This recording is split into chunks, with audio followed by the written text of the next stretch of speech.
একটি গ্রামে থাকত একটি বয়স্ক বুড়িমা। তার গরু ছিল একটি। গরুটির নাম হল রামু। রামুকে বুড়িমা খুব ভালোবাসত। আবার রামু ও বুড়িমাকে খুব ভালোবাসত।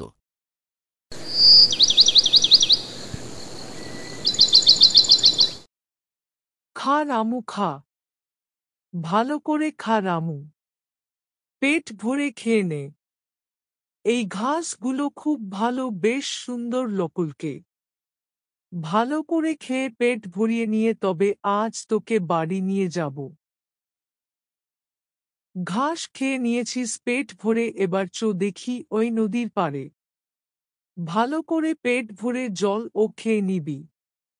খাবার খেয়ে জল খেতে হয়।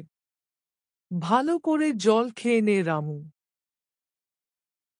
এমন করে যত্ন করত বুড়িমা তার গরু রামুকে। রামু ও বুড়িমার সব কথাই শুনত। এইভাবেই তারা দুজন খুব ভালো করে থাকত। দুজন খুব ভালোই ছিল। হঠাৎ একদিন এক চোরের নজরে পড়ল বুড়িমা গরু রামু।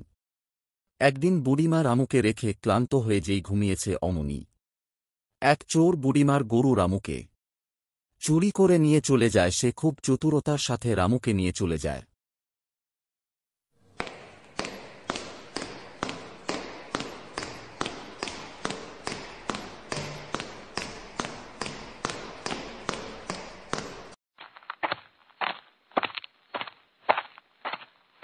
ও বুড়িমা, শুনলাম তোমার নাকি গরু চুরি হয়ে গেছে।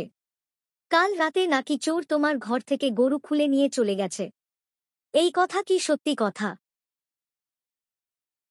হ্যাঁ গো বামুন বউ, আমার রামুকে কোন চোরে নিয়ে গেছে। আমি কাল রাতে ওকে রেখে ঘুমিয়েছি আর ওকে খুলে নিয়ে চলে গেছে। এ আমার কি হলো গো বামুন বউ? আমার রামু আর আমার কাছে নেই। কি আর করবে? বুড়িমা, খুঁজে একটু দেখো। খুঁজে দেখো, যদি পেয়ে যাও তাহলে তো ভালো হয়। এই গরুটা যে চুরি করে আনলাম, যদি আজই বিক্রি করে ফেলি তাহলে সবাই চিনে ফেলবে। এমন চেহারাবান গরু তো শুধু বুড়িমার এই গরুটি। ওর থেকে কিছুদিন আমি বাড়িতেই রাখি। কিছুদিন পরে বিক্রি করলে কেউ বুঝতে পারবে না। এটাই বুদ্ধিমানের কাজ হবে। গরুটি কিছুদিন থাক। হঠাৎ একদিন ওই চোরটি একটা কাজ করছিল।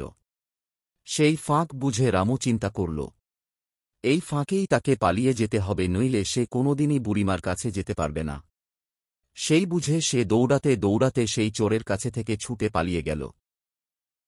শেষ পর্যন্ত দৌড়ে গিয়ে বুড়িমার দেখা পেল রামু। তারপর থেকে আর কখনো বুড়িমার থেকে দূরে যায়নি রামু।